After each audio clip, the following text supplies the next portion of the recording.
My name is George Collier. Welcome to the ERP Perspective, the show where we want to empower, educate, and unleash the perspective of ERP professionals, thought leaders, and different businesses. Today, we have a great guest. He's been more of a mentor to me in the digital transformation sector. He's got over 40 years of experience. He's the author of his own book, How to Select an ERP System Without Losing Your Mind. He's also known as the Santa Claus of ERP, or the ERP Santa Claus. And no further ado, I'll hand it over to Andy Pratico. Uh, Hi, I'm Andy Pratico. Your introduction basically tells the story. I've been in the industry specifically for manufacturers all my life, and I've helped thousands of manufacturers. I live outside of Vancouver, British Columbia, Canada, but I lived in the U.S. for 11 years, and I've worked all over North America, thousands of manufacturers. Your group at the moment is Essential Business Solutions, where you essentially evaluate ERP systems. Is essential software solutions. Yeah. Yeah. I, I mean, our company does sell Infor ERP software. But my positioning is always that, I've been in the business a long, long time.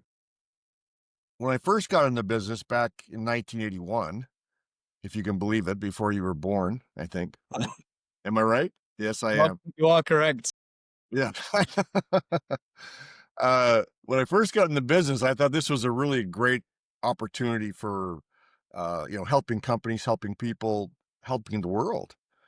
But after about 5 years of being in of quote unquote selling ERPs, none of the people who bought one from me liked me anymore, and I thought that was kind of like a red flag. So um, I started investigating and researching why companies were failing or why were being challenged with ERPs. And I came up with some interesting conclusions. There's lots of reasons why companies fail with ERPs, but the one that we ignore and the one that is probably the biggest one is the fact that how we evaluate. We we all want to see a demo. And the fact is that demos in ERP are sales pitches. Nothing more, nothing less. And they're designed to make you believe that software is the most perfect thing in the world for you. And the fact is, you won't have a clue if it is or not till at least 6 months after you buy. Your 40 years of dealing with different manufacturers and the long career you've had in digital transformation. What's the biggest sort of misunderstanding sort of business owners, business leaders have about ERP systems and also the demos? Evaluating them is what you're asking me, I'm guessing. Well, if you think about it, capital expenditures. An ERP is a capital expenditure. And how do companies or how do owners of companies evaluate capital expenditures? Commonly, it's a machine or a vehicle or something like that, something tangible, right? So what they do is they make a list of what they hope that new machine or vehicle can do. What's the purpose of the job? What do you need a tool for?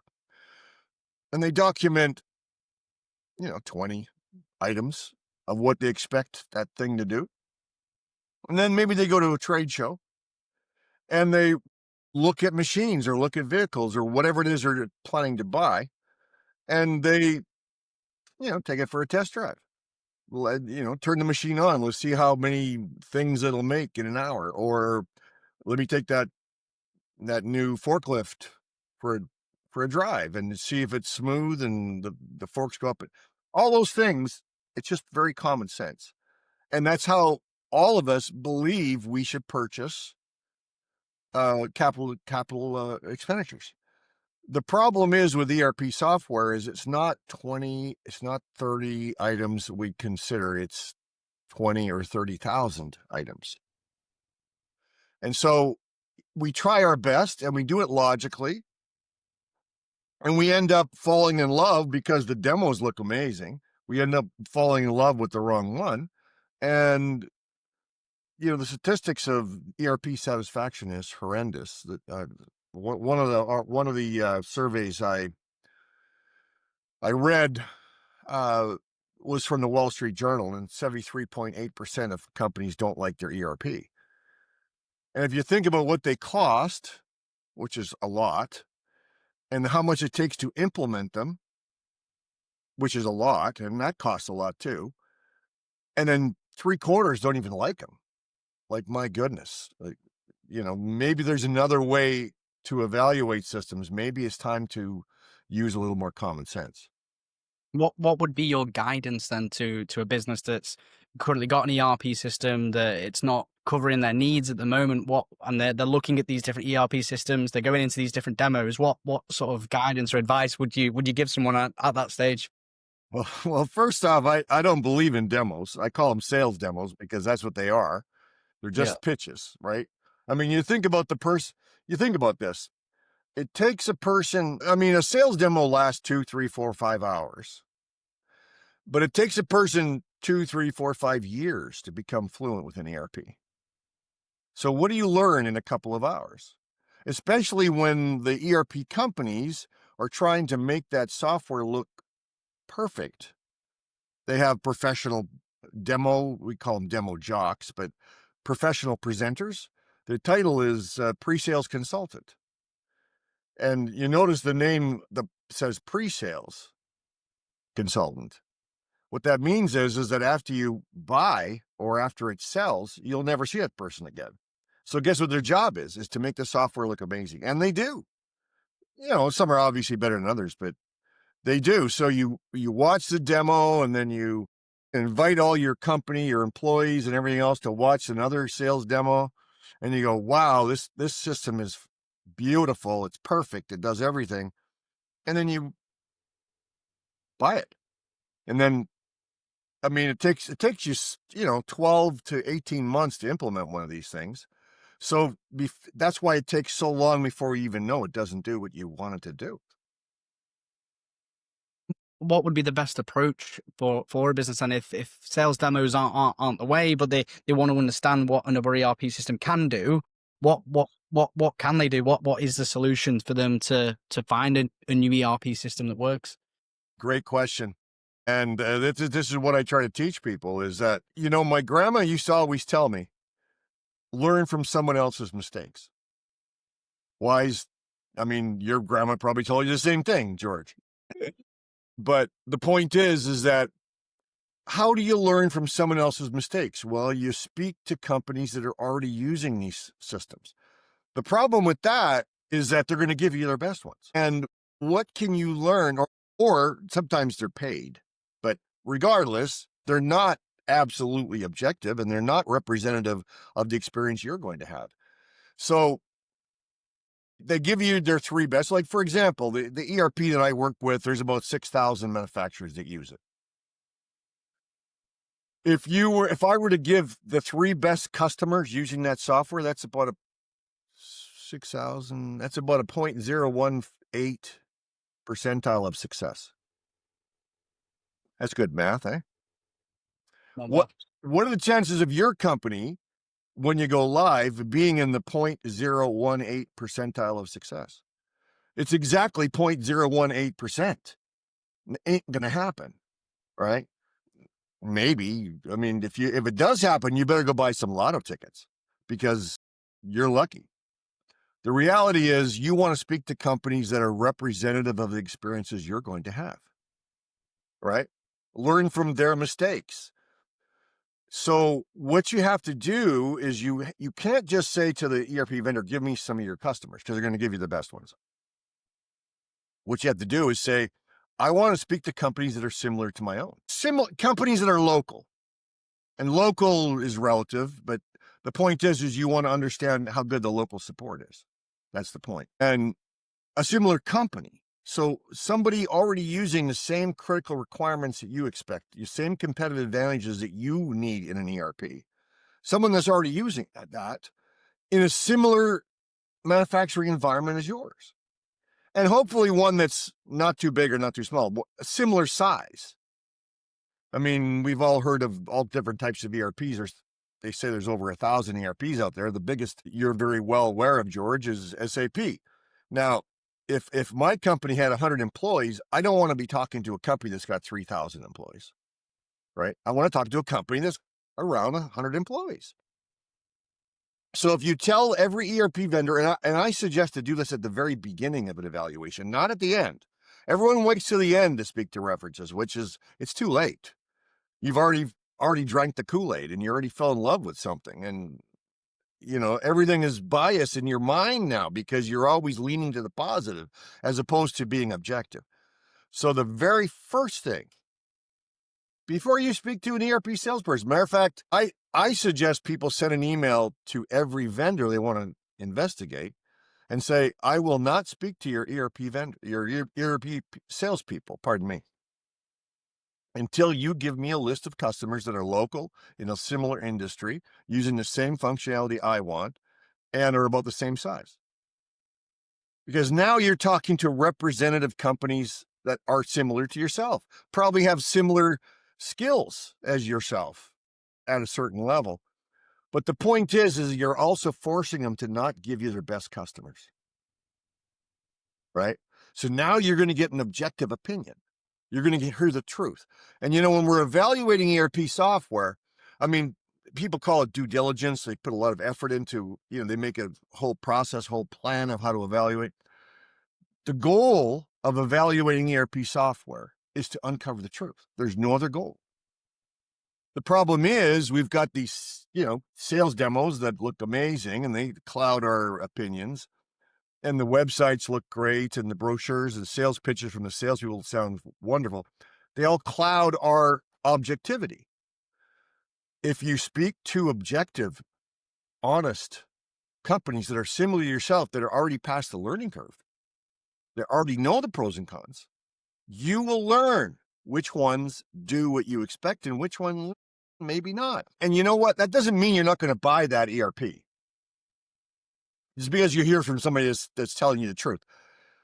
You want to know the truth about any ERP before you buy it, because every ERP has pros and cons. You want to know what the cons are, because if you know what the cons are, and if it is the right system, you decided it is the right one, and you know what the cons are, you can pre-plan to navigate or fill in those potholes proactively instead of reactively. I mean, that's another reason why I wanted you as a guest on the ERP perspective. You give that honest approach to ERP evaluation. I know every evaluator will say that, but from the stories that you've told me, and when someone speaks to you about potentially looking at an Infor ERP system, you only sell to the people that it's suitable for.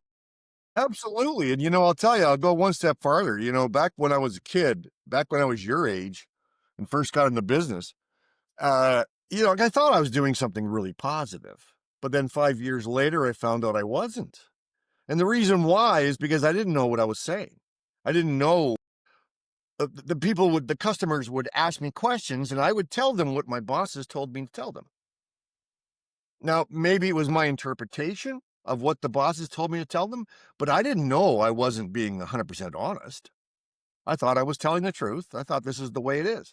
They would buy it, and then 6 months later, be screaming at me during dinner time about how I am not a nice person. And that's not really what I'm all about. We talked about references a minute. I mean, you've applied for jobs before, George, right?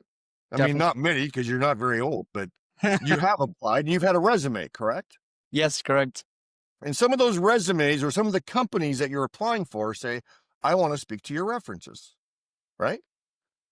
Which ones do you give? Do you give the ones that don't like you? I give all of them because I'd like to think all of them have like me. Absolutely. Absolutely. But the point is You give the that best. you're not going to put your enemies on there, Yes, of right? course, of course. Because, and the same thing with the ERP companies, they don't want you learning about those potholes, about those exceptions, because they think they're going to lose the business. All they care about is winning your business. That's it. And, I've seen so many companies, oh man, it's a year later, I call them back and I say, how's it going with XYZ software? And they say, Andy, I wish I would listen to you. And I say, well, and I'm really sorry I wasn't able to convince you. I wasn't able to do a good enough job convincing you what I believed was the truth. I mean, And from if the just going one step farther, sorry, George,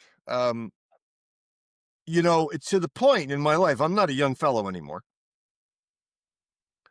I mean, I'm familiar with every ERP on the market. I've interviewed thousands of manufacturers, and I've documented pros and cons of every system on the market, and I know the pros and cons. I know which ones will fit. I know which ones will be, you know, the 3 or 4 best that are for your type of company. If we determine that what I sell, what I work with, the Infor products are not a fit, I will point you to another ERP, because I really don't care if you buy from me.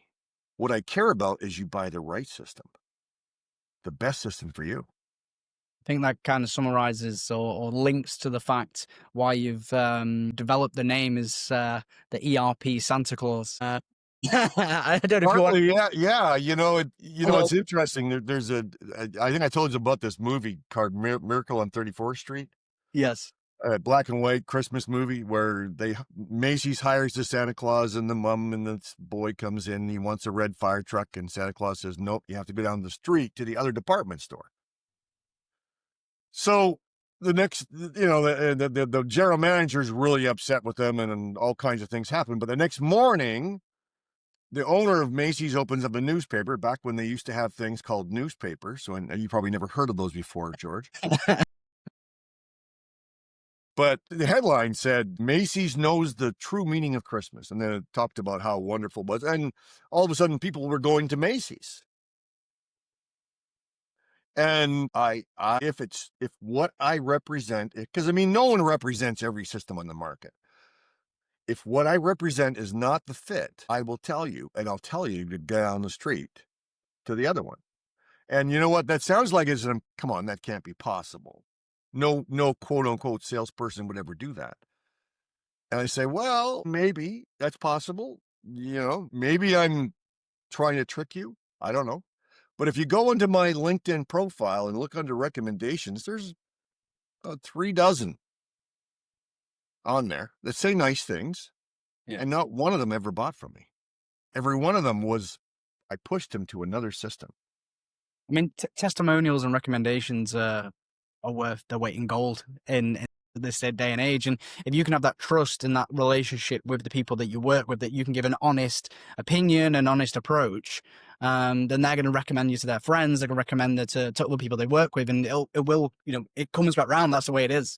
No question. And you know what? I'll tell you what, for a young fellow, you're wise beyond your years, George. You've had a good grandma, I think. I I appreciate that. But that's 73.8%. And there's other analyst groups that have done evaluations of ERP satisfaction, but they're always around 0.75%. 75% don't like ERPs. And it's just embarrassing. And I really, truly hope that if I can educate, even just one person to realize that's not the way how you evaluate software. They're too complex. It's not humanly possible for you to uncover the truth about an ERP by watching a demo. It's not humanly possible. If I can get one person to realize that and adjust how they're doing it, maybe we can lower that percentage a little bit and make the ERP what it's supposed to be, a business tool to help companies become more profitable and more successful and competitive, as opposed to, "I hate my ERP." I mean, your t-shirt says ERP perspective. I think a lot of people should say, "I hate my ERP." I think that would be too. Not everyone's as honest as you, Andy. But there was one question that I was thinking when you mentioned about these ERP systems or these organizations using different ERP systems, and you speak to them and they said that they're not happy, or I wish I'd taken your advice. What's Right. the common problem that they're having? Is it related to processes, people, planning? What is it that's sort of not being? Well, yep. Well, again, there's lots of reasons why people fail with an ERP. And you could go through a series of them. And if you did a Google, why do people fail with ERP, you'll come up with some generic ones. didn't get commitment from the owners, didn't buy enough training. But there's all kinds of reasons. But all those aside, if you buy the wrong system from the beginning, you're already up against the 8 ball. You're already behind the 8 ball. You got your chances of being successful are slim. Now, the other thing that kills people is that they think, now I'm not talking about everybody, all right? I'm talking 80% of the population, not 100%. People think that if they buy an ERP, it will streamline their processes, or in America, their processes. That's a joke because they say it different down there. English and US They don't crack. even put "you" in the word color either. They Yeah. short everything. They make it shorter. So people will say, "Well, listen, I'm not going to buy an ERP until I streamline my processes," which totally makes sense. Excepting when you realize that when you buy an ERP, that means you have to streamline your processes again around the ERP's capabilities. Like now you're doing it twice. So what I recommend is that companies work with ERP vendors that are business process reengineering specialists also. You literally got on to my next question, which was the human factor versus the technology aspect, and how much of the success actually comes down to the system compared to the business communication, as you mentioned, or the leadership, or the internal sort of structuring. How much is it the technology, and how much is it the people? Well, technology is really amazing in sales demos, right? It's looks super cool. Like I've seen some ERPs where the guy says, speaks into a microphone, "Show me all my inventory less than 10 in stock," and on the screen pops a report. Now, was that already pre-set up? Or is that really truly AI?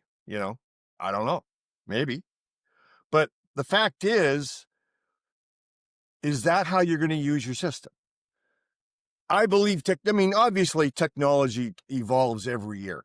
I was telling you just the other day that back in 1981, we used to have 50 megabyte hard drives, and they were 6 gold platters about this big around, and they had to be in a refrigerated room, right? My goodness, today, technology continues to evolve. But you know what? Every ERP company also leapfrogs. This one comes out with AI first, and this one comes out with machine learning next, and this one does this, and they continually leapfrog. Technology is not a differentiation. Everyone has that, and everybody evolves with that. The differentiation is knowing that the ERP is just a tool. And what do you want the tool to do? Back to buying that capital equipment or expenditure we talked about. What do you need the tool to do? And the only way you can confirm that the software can do exactly what you want is by speaking to companies, visiting companies that are similar to yourself, that are already past the learning curve, because they know they like this, they like this, they like this, they hate that, they hate that, they hate that. And every ERP, I don't care. When anyone tells you they love their ERP, they're lying, because every ERP has potholes. Now some are flexible enough to work around them and find other ways to do it. But the point is, if you don't streamline your processes while you're implementing the ERP,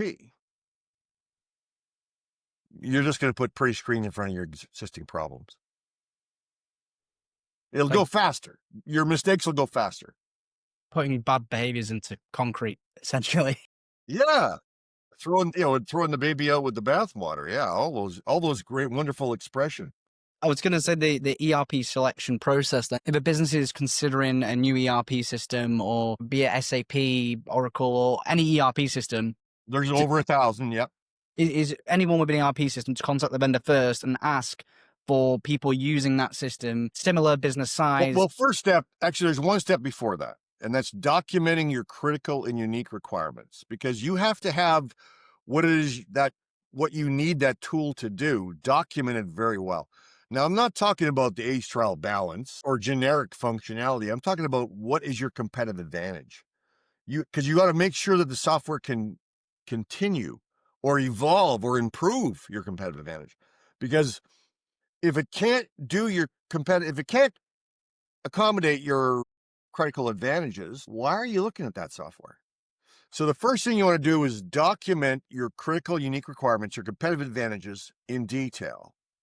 Don't worry about the periphery stuff. Every system can do accounting. Every system can do inventory. What is your critical requirements? Document those in detail. Now, once you have that documented, give that to the ERP vendors and say, I want to speak to companies that are local that do this. Or solve this problem. Show me people that Already solving this problem. Yeah. And then, and now, and I'll tell you what, I've been in thousands of sales demos. I mean, everyone does it. Everyone wants to take the car for a test drive before you buy it, right? of course. But I mean, sometimes I'll be in a boardroom. There's 20, 30 people, which is also a crazy thing to do. But each one of them will have a stack like this of paper. At least back in the old days, they had a stack of paper. Today, they'll have a tablet in front of them. But still, the point is that they have this thing called War and Peace, which is their requirements. Now, they're supposed to score the demo when they're watching it. Okay, every feature. Yep, meets my needs. Nope, didn't, whatever.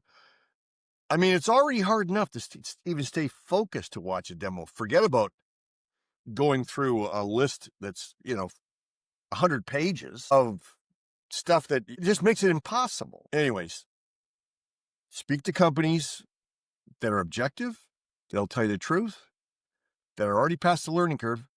Technology, every system has, my goodness, how many times do I hear companies ask me, does your software do AI? And I look at them and I go, all software does AI. It's like, don't worry about that. You're going to be fine. As long as it's a popular ERP, one that's on the market and gets good R&D, you're going to be fine. Yeah, but I don't think the question should be, does this ERP system have AI? It should be, what artificial intelligence functions or aspects can it help my business with? Not just that buzzword of, does it have an AI function? But you see, the problem is correct, absolutely correct. But the problem is that the people heard from another ERP vendor that theirs does AI, and they went, "Oh, But what does that mean? doesn't mean anything." But they thought that was a differentiation because they weren't able to differentiate during the demos. They all look good. So they're trying to find something to differentiate, which is maybe they've got one they've already mentally fallen in love with, and that one told them it does AI. So now they're trying to prove to everybody else in the company, let's buy this one because it's not because I'm emotionally attached to it, but because it has AI or whatever that feature, technology, or function is,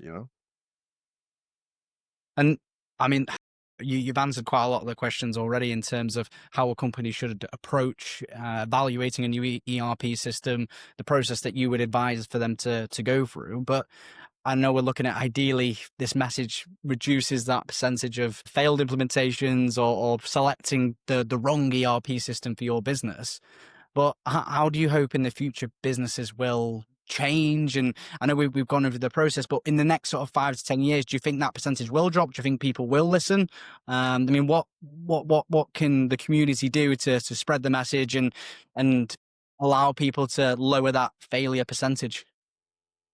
Excellent question. And you know what? I'm not sure, because if anyone wants to evaluate an ERP, commonly they'll ask somebody else how they did it, or they'll put a Google search and do, how do I evaluate ERP? And it's going to come out with the same steps that everybody else has done for 40 years.